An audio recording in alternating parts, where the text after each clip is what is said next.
Appreciate it. Yeah, y'all give it up for that. Y'all give it up. I mean, son.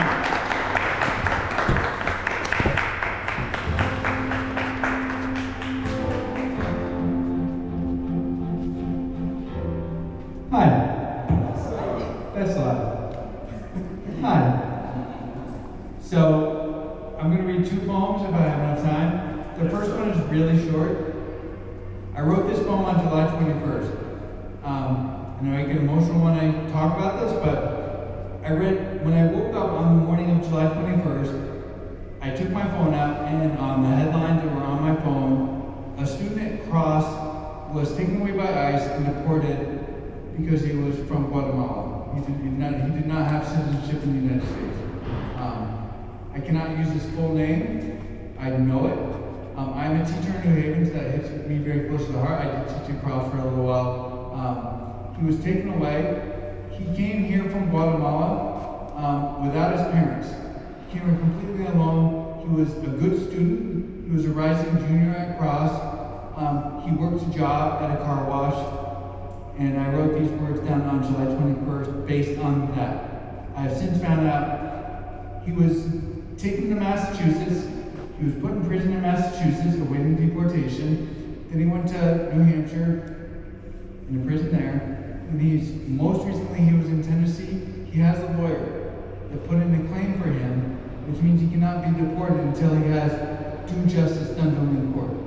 So he's fighting it with the help of a lawyer. Does not have any family here, but there was a protest at Cross. I think that was beginning of August, maybe? I don't know if anyone knows about that. That was for him, all right? So, it's called EZR RIP. Those are his initials, EZR. Estrus, what have you done? Helped clean cars? Learned some facts? It must have been the logic. The teachers forced free thought, but you weren't free enough.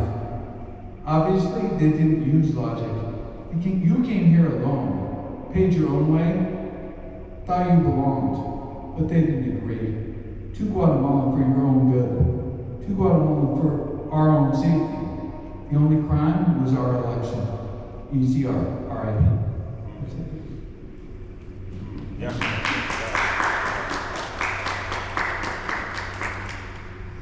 So maybe it'll help, I don't know, but makes me feel better to say something about it.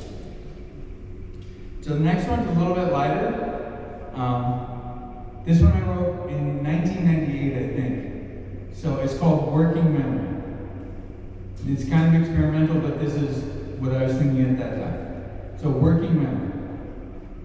1977. I played Star Wars with my cousins in England, which somehow involved me hiding in a dresser drawer. 1989. Jim McLaughlin paid me $5 an hour to shingle and paint his house. One day, I got tired of painting and sweeping, so I got on my bike while he was at the store, and I rode home. I never went back. 1990. I wore steel-toed boots to work at the car wash. As the cars came off the line, I would stick my foot in front of the tires and let them bump over my boots. The customers tended to leave better tips if they thought I had gotten hurt. It's all about the reaction on your face. 1994. The carpet store is where I really became addicted to coffee. See, I am. I was the only one drinking it, and by noon, I would be on my second pot. I had plenty of concentration for stacking up carpet samples. 1995. I dropped out of college for the second time, and I moved in with my girlfriend in an old sawmill in Oxford. We lived there for about a year, with a waterfall and a natural pool in the backyard. I learned to bake cakes in the microwave. 1996. I woke up at 5 a.m. to the sound of a lawnmower. I looked out from the second floor window to see Corey had invented lawn surfing. I rowed a boat out to the middle of Powder Mill Pond to watch the fog rising up off the water. This was my last visit to Elmwood, her family house in New Hampshire. 1993. A week before my high school graduation, I rode my parents' Dodge Shadow around a telephone pole around 80 miles per hour. Neither of us was wearing a seatbelt, and there were 2 holes in the windshield where our heads had hit. I woke up, slumped over the steering wheel, surrounded by smoke, in time to see Mike disappearing through the passenger window. A week later, after the ceremony, my parents handed me the monogram keychain with the key to the shadow as my graduation present. 1989. My sister and I packed latex gloves in a box for our neighbor on the weekends. He paid us more than minimum wage for a task that clearly deserved much less. I still question his motivations. 1986. I used sugar cubes on the set of Drifting Classrooms while making my debut as an actor during my time in Japan. I wore a ripped jean jacket every day on the set, and I had to cry in one of the scenes. I was one of the lucky ones who didn't need onion juice smeared under my eyes to produce tears. 1980. One day in the first grade, after having lived in Virginia Beach for less than a month, I had reported to the nurse because I felt sick. I was often sick when I was little. The nurse checked me out and told me to go back to my room. So I walked the 8 miles down the interstate and shocked my mother when I walked in the front door. 1979. I walked on the sidewalk to school in snow drifts at least 3 feet above my shoulders.